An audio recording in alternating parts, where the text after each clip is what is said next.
Dewan Kesenian Rakyat, DKR, Agus Salim, mendorong Komisi 4 DPRD Sulteng untuk memberikan ruang kepada pekerja seni. Hal itu disampaikan dalam rapat dengar pendapat RDP untuk memastikan DPRD Sulteng memiliki kepedulian terhadap pekerja seni di Sulteng. Sebab selama 32 tahun, pemerintah di Sulteng tidak memiliki basis kepedulian akan hal tersebut.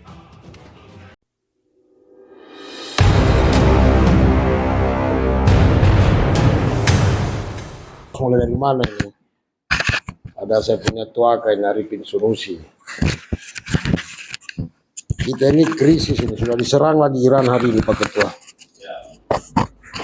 Indonesia ini benar-benar berada pada kemajuan pemikirannya itu harus digenjot. Jadi saya ini Dewan Kesenian ini baru ini ada Arifin Sunusi di sini. Dulu deklarasinya kita di Palu Golden Pak Ketua, sejarahnya DKR. Ada wali kota yang buka, terus menghadirkan Rocky Gerung dan Ahmad Dhani membuat manifesto tentang kesenian rakyat di Sulawesi Tengah. Nah, lembaga ini dalam proses pembuatan akta berbadan hukum, tapi sebagai sebuah wadah, kita berharap Dewan Kesenian Rakyat ini sebagai wadah yang mampu mengawal dari proses kegiatan kesenian di daerah kita yang kita anggap perlu untuk dibangun dengan sinergi dengan program-program pemerintah. Nah, kalau melihat lebih punya pengalaman, Kak Arifin, ada Udin yang punya pengalaman bicara tentang sebagai pekerja seni. Cuma yang menjadi keprihatinan saya sebenarnya ketemunya adalah di keberadaan mereka yang saya melihat baik berkelompok maupun secara individu tidak eksis karena kendalanya soal klasik. Karena pendekatannya selalu, kalau saya lihat masih rumusannya masih yang lama, soal pendanaan, finans, terus kemudian paling utama itu, terus kemudian tidak ada rumusan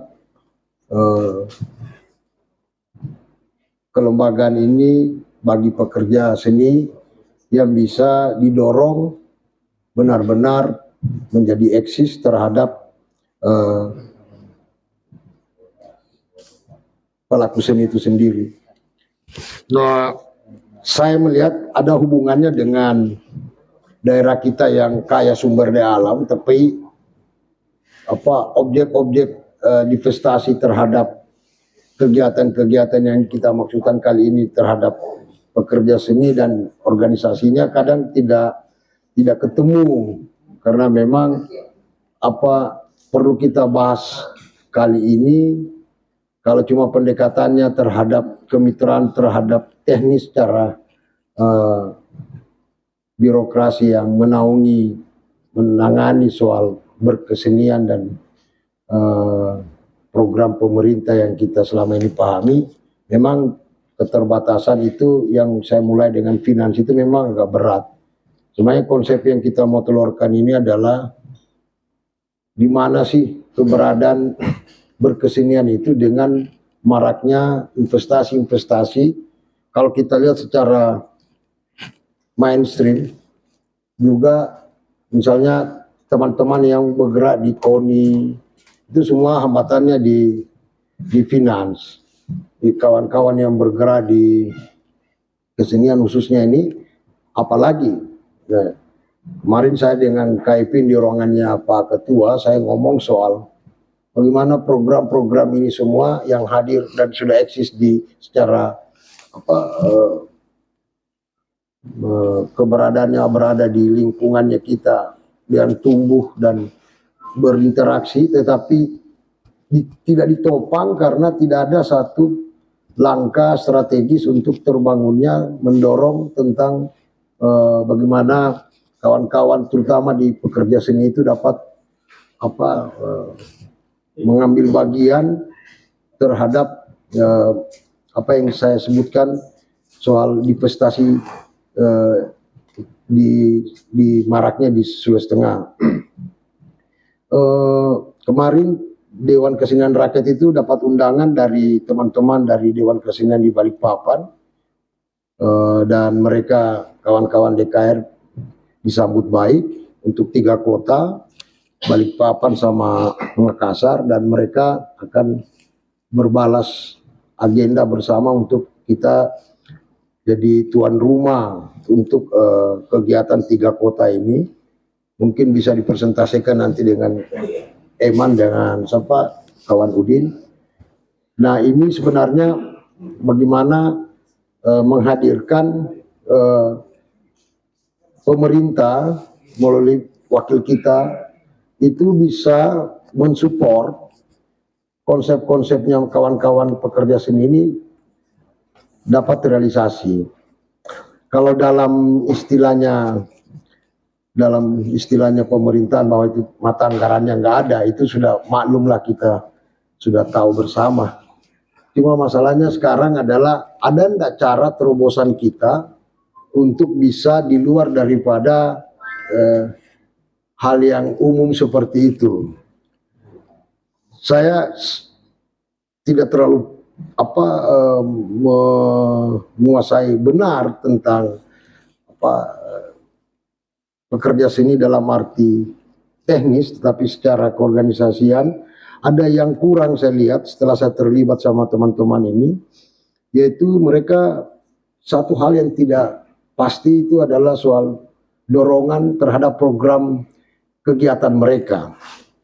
Selalu yang saya katakan tadi, terkendala soal tidak ada mata anggaran, dan dalam kegiatan aktivitasnya selalu dijadikan semacam, kalau ada event-event yang ada kaitannya sudah menjadi event yang turunan, kalau ada program dari nasional, terus ada program dari daerah, sehingga kawan-kawan yang bekerja sini kadang sulit untuk mengikuti idealisme mereka untuk bekerja sebagai pekerja seni. Saya kira bisa enggak sebagai sebuah gagasan, karena di sini adalah kita berada di wakil rakyat, rumah wakil rakyat, bagaimana mendorong tentang konsep investasi itu diturunkan kepada by program. Kalau dalam istilah pemerintah itu kemitraan, tapi didorong oleh DPR program-program, saya tidak tahu apa kategorisasinya. Mungkin ada teman-teman juga dari birokrasi yang ada hubungannya dengan pekerja seni, itu dirumuskan tentang mendorong mereka punya program yang minimal 1 tahun itu kelihatan ada yang terfasilitasi. Sekedar variabel pembanding, kemarin saya itu melakukan gugatan perbuatan melawan hukum terhadap kedudukan perusahaan tambang galian batu, dan saya menang, yaitu gugatan CSR. Kadang orang salah mengerti tentang CSR, pikirnya selalu cuma bagi uang. Itu kan sebenarnya CSR itu konsepnya ketika masih SBY dulu, presiden yang di Indonesia yang meletakkan pondasi terhadap kedudukan CSR itu hadir di Indonesia, di tanah air, dan sampai pemerintah sekarang akhirnya mengikuti. Dan CSR ini kedudukannya, saya sedikit agak jelaskan Pak Ketua, CSR ini sebenarnya mudah sekali untuk kita dapatkan, sebagai tadi disinggung Kak Ipin soal CPM, 1 hari 32 kilo emas, apa sih ini dapat Kota Palu? Bayar pajak enggak itu yang pelaku kemitraannya mereka? Kalau kita melihat dalam konteks kapital income-nya mereka dengan pembagian keuntungan yang mereka raih, sebenarnya peluang itu ada, koridornya ada. Kalau istilahnya ketika rumusan CSR pada itu zamannya Pak Longki, itu Indonesia menandatangani yang namanya di pertemuan di Durban tentang protokol Kyoto dan pemanasan global dipimpin oleh SBY. Makanya CSR itu kedudukannya dia PP, Pak Ketua, dia tidak boleh dibuat undang-undang, apalagi perda.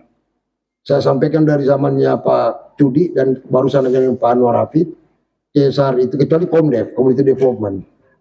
Banyak orang salah artikan, termasuk di kota bangun patung Bung Karno itu CSR, bikin apa begitu CSR. CSR itu bukan bukan objek daripada kegiatan proyek, tetapi dia kompensasi terhadap 3 rumusnya yang dirumuskan di pertemuan. Kebetulan ketuanya itu adalah Al Gore, mantan wakil presiden Amerika dan sekarang masih menjabat, tentang pemanasan global. Itu adalah rumusnya 3P, people, planet, dan profit. Kita hidup dalam satu planet, kita hidup dalam satu model ekonomi yang eksploitatif, dapat keuntungan. Minum air saja kan sekarang sudah kemasan, nggak ada lagi nggak eksploitatif. Dan untuk rakyat, people itu kadang kalau di negara-negara tetangga kita sudah rigid dia. Tapi karena kita maaf kata kepada pemerintah kita, birokrasi kita kan semua by segmentasi. Kalau urusannya pariwisata, pasti urusannya adalah seperti yang hadir sekarang kita ini. Kalau dia urusannya ke pertanian, perkebunan, jadi agak sulit dia kalau masuk kepada agenda kedaulatan rakyat yang sifatnya mainstream saya maksudkan tadi. Tapi bisa kita terobos, Pak Ketua. Saya mengatakan kepada Pak Gub bahwa dengan program beraninya sudah teruji terhadap sektor-sektor. Kemarin dia cabut tambang di Tipo dan akan melakukan audit terhadap beberapa perusahaan yang ngemplang terhadap divestasi. Nah, tapi kalau kita mau concern melihat kenapa terjadi hal seperti begitu, karena memang kita secara di parlemen ini tidak mengeluarkan yang namanya satu kedudukan aturan yang mandatori bisa mewakili untuk dilakukan peluang-peluang itu untuk bisa kita dapatkan. Kalau pengalaman macam di Kalimantan Barat, Kalimantan Tengah, Teras Narang, waktu itu masih gubernur yang Cornelis, itu sampai ada namanya, kalau saya tidak salah zamannya almarhum Pak Ridwan Elijama di sini. Kalau bisa dibuka di website, itu gagasan konsep saya tentang draft perda tentang jasa lingkungan, pajak jasa lingkungan. Kalau bisa dilihat di Biro Hukum DPRD Provinsi itu ada. Cuma kan itu harus disauti oleh birokrasi. Kalau macam Pak Gub sekarang kan dia bentuk satgas. Jadi ada panel yang bisa mengeksekusi terhadap investasi itu terukur untuk dapat pembagian investasi, bukan dana bagi hasil yang kalau di sektor 3 regulasi secara nasional yang harus diperuntukkan di daerah dikeluarkan secara menyeluruh Indonesia.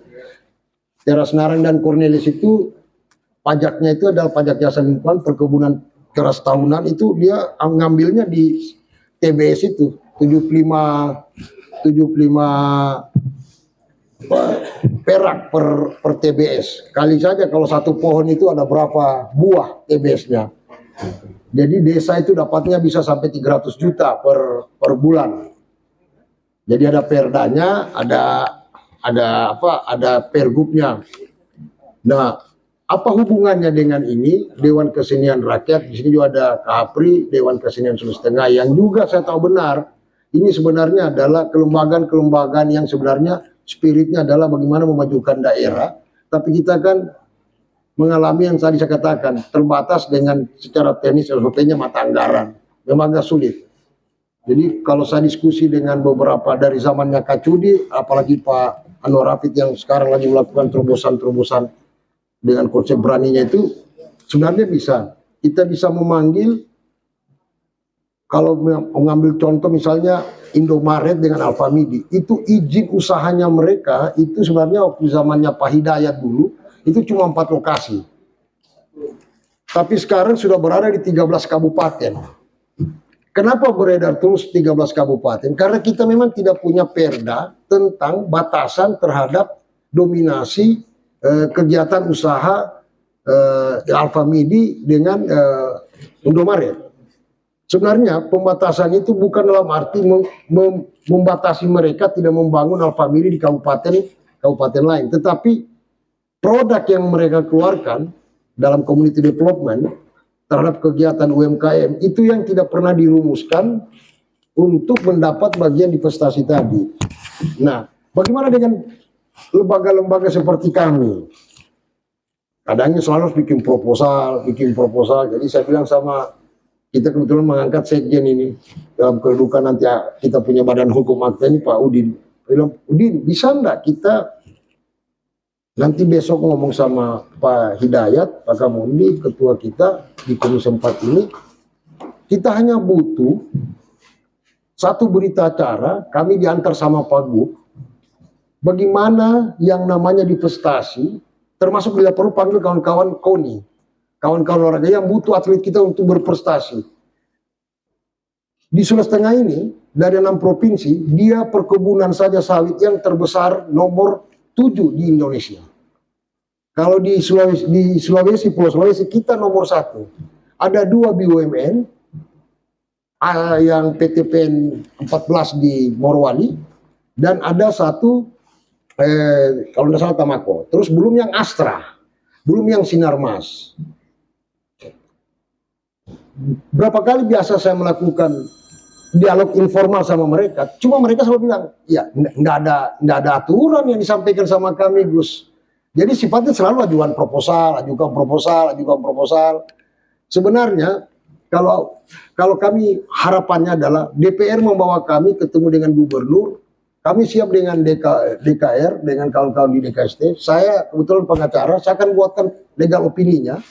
Ada beberapa contoh. Saya selalu mengambil contoh Teras Nara dengan Cornelis di Kalimantan Barat, Kalimantan Timur.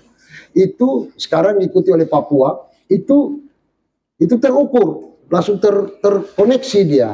Karena yang eksekusi nanti pasti pemerintah. Karena pemerintah kebetulan provinsi dalam kedudukan undang-undang dua sektor ini, perkebunan dan pertambangan, memang kewenangannya mereka, Pak. Jadi seperti galian batu. Galian batu itu kalau saya ketemu sama Kak Kamil, ketua SPETA dan APRI, nawaitunya mereka itu besar sekali membantu. Cuma kan selalu modelnya kalau bagi yang butuh selalu buat proposal, alangkah tidak ininya dia kedudukan. Jadi nanti kan kemarin sudah dikasih.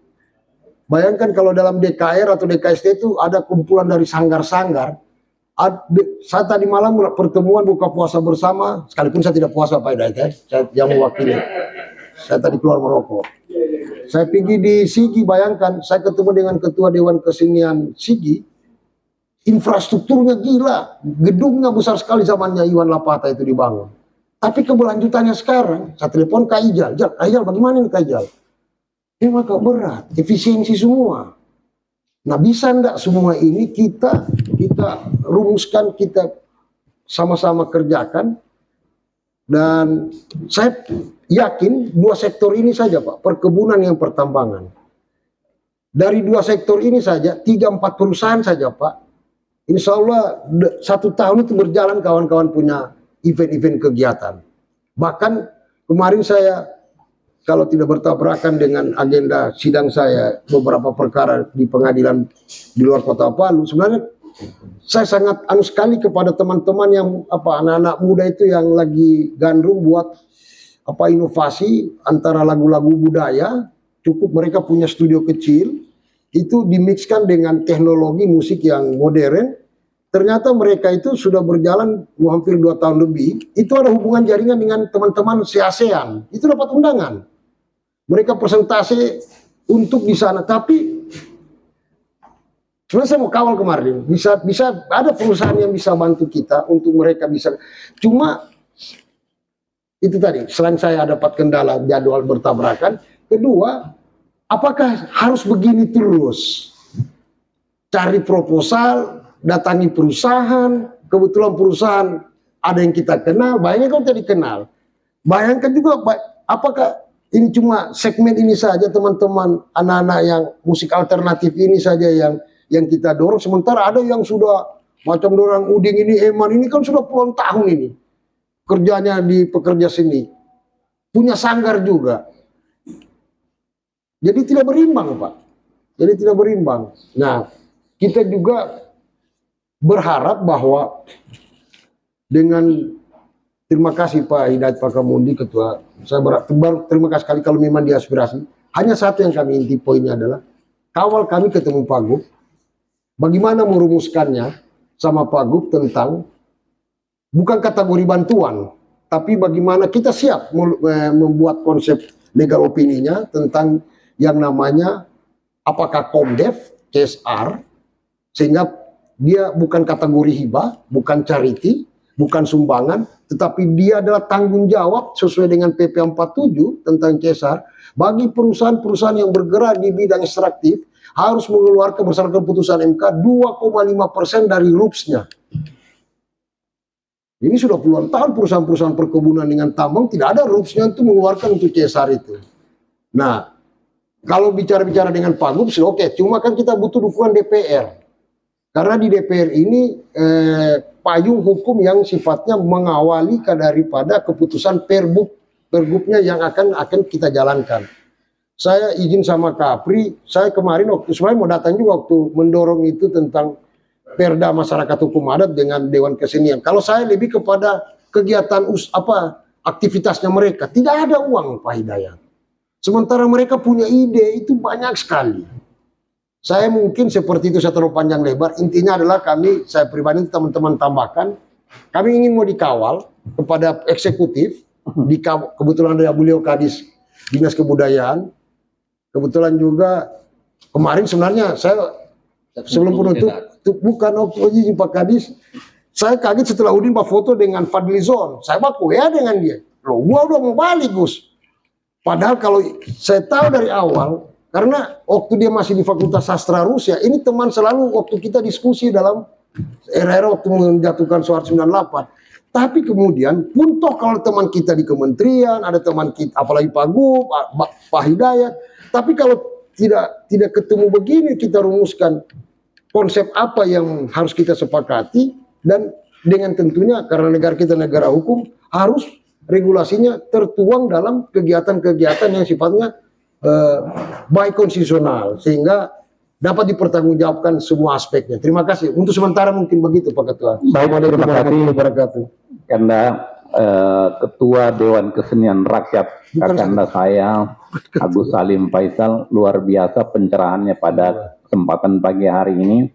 Yang saya tangkap bahwa apa yang beliau sampaikan ini semangat dari teman-teman para pelaku seni, para pelaku budaya ini butuh perhatian dan butuh support dari pemerintah Provinsi Sulawesi Tengah, walaupun secara reguler tidak masuk di dalam APBD, akan tetapi begitu banyak sumber daya kita dari beberapa sektor yang bisa menopang support kegiatan-kegiatan para pelaku budaya dan kesenian ini dalam bentuk CSR misalnya dari sektor perkebunan yang luar biasa yang ada di Sulawesi Tengah, apalagi kalau misalnya kita bicara tentang pertambangan, begitupun CSR-nya luar biasa.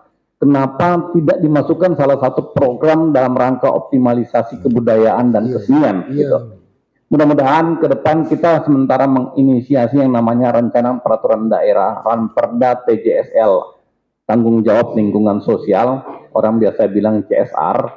Nah di dalamnya itu kalau kita merujuk kepada provinsi-provinsi lain seperti DKI Jakarta, di sana itu sudah ada forum. Nah forum inilah bukan minta uangnya, bukan, akan tapi kita menawarkan program sehingga perusahaan-perusahaan itu memiliki tanggung jawab untuk melakukan support dari hasil laba atau keuntungan dari perusahaannya. Hari ini pertanyaannya sederhana dan selalu klasik. Karya ini mau dibawa kemana? Kita melakukan pameran. Itu juga hanya sebatas apresiasi. Tidak ada terjadi yang namanya transaksi. Teman-teman pengrajin juga begitu. Begitu juga pelaku-pelaku teater, tari, baik dari ekosistem kepariwisataan maupun dalam seni pertunjukan, ya semuanya sama pertanyaannya. Jadi ibaratnya habis kita pentas, selesai sudah. Kembali ke kandang, menatap karya-karya yang ada, dan menyimpulkan kita sendiri. Proposal dibuat sendiri, cari dana dibuat sendiri, latihan dibuat sendiri, pertunjukan belum tentu kita bisa nikmati. Klasik. Masuk ke institusi, tidak ada dana. Ada dana tapi ada prioritas. Jadi saya menginginkan dinas ini cobalah terbuka. Setiap ada akhir tahun, coba kita elaborasi, kita melakukan pertemuan, sharing dengan Dewan Kesenian yang ada, ya lembaga-lembaga yang memang sudah sedikit matang di dalam hal pengalaman melakukan event-event dan lain sebagainya, ini jadikan mitra. Ini pemberdayaan. Nah, sementara APBD kita memang mentok, dikalkulasi hanya sebatas proposal, yaitu pokir, ya bantuan sosial, ya 15 juta, 20 juta, apa dan lain sebagainya.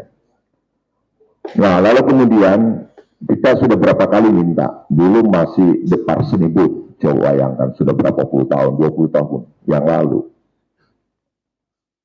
Semua hotel-hotel, semua institusi itu harus mengisi yang namanya hiasan-hiasan, apakah itu berupa lukisan, apakah itu berupa kerajinan-kerajinan, asbak-asbak apa dan lain sebagainya, itu diminta dari industri-industri kreatif yang ada di masyarakat, kelompok-kelompok kesenian yang ada di sanggar-sanggar. Taman budaya sebagai rumah pembinaan itu juga tidak mampu untuk mentransformasi progres-progresnya karena memang keterbatasan dana. Kita sudah mencoba untuk sharing kemarin, ya melalui pelatihan-pelatihan workshop di sekolah-sekolah, ya. Karena keterbatasan kita adalah seperti Bung Hapri katakan tadi, adalah tidak adanya sekolah pendidikan seni, sehingga ketika ada event-event kita di luar yang namanya lomba-lomba, ya, barangkali pengalaman yang namanya festival siswa itu, ya, kalau ukuran standar daerah itu sudah itulah yang terbaik, tapi ketika dia keluar dia tidak mampu bersaing dengan daerah-daerah yang lain. Karena kenapa? Di sana lewat fase pendidikan sekolah, lalu kemudian mereka ada memang secara terprogres, ya, pertunjukan-pertunjukan yang memang sudah terkalender. Kita tidak memiliki itu. Dinas Kebudayaan kalau saya tanya hari ini kalender eventnya apa? Bingung dia pasti. Kalau ada kegiatan itu temporer, ya, tergantung dari pendanaan. Nah, kalau komitmen paling banter, Pak Ketua, yang dia subsidi dari pemerintah itu kalau dia dewan juri. Sekarang pada sedia NC sudah tidak ada. Iya, dimatikan juga oleh pemerintah pusat. Ini juga kan agak ribet juga kementerian kita. Dana abadi yang 5 triliun itu habis hanya di bagi-bagi di Indonesia yang tidak jelas kurasinya seperti apa.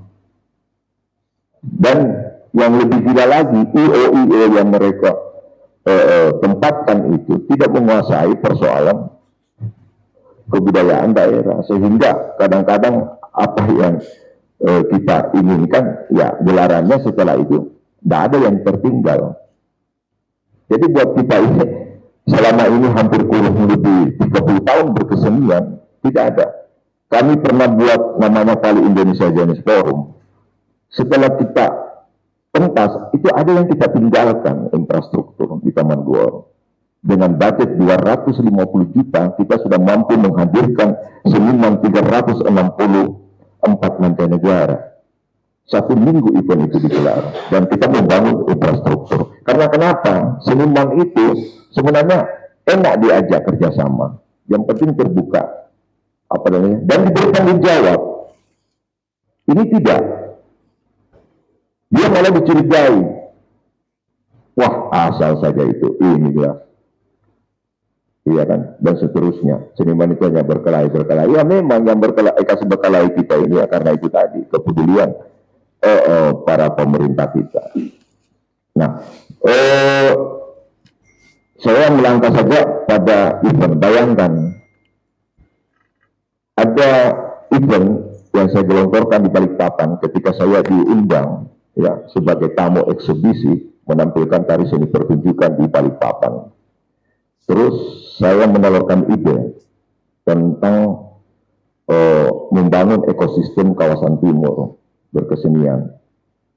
Teman-teman di sana berupa itu sangat respon dan kita mencoba tanpa ada bantuan dari pemerintah. Mereka mandiri dan event itu jadi. Yang kebetulan waktu itu ada event yang mereka mau persiapkan untuk pameran di luar negeri di Australia. Dan ketika itu, awal dari itu kami berelaborasi, bersifat elaborasi Pak Ketua. Jadi lintas disiplin seni ini berbagai macam. Kami tidak memakai gedung. Kami lebih memilih memakai infrastruktur yang ada di luar, yaitu ruang publik.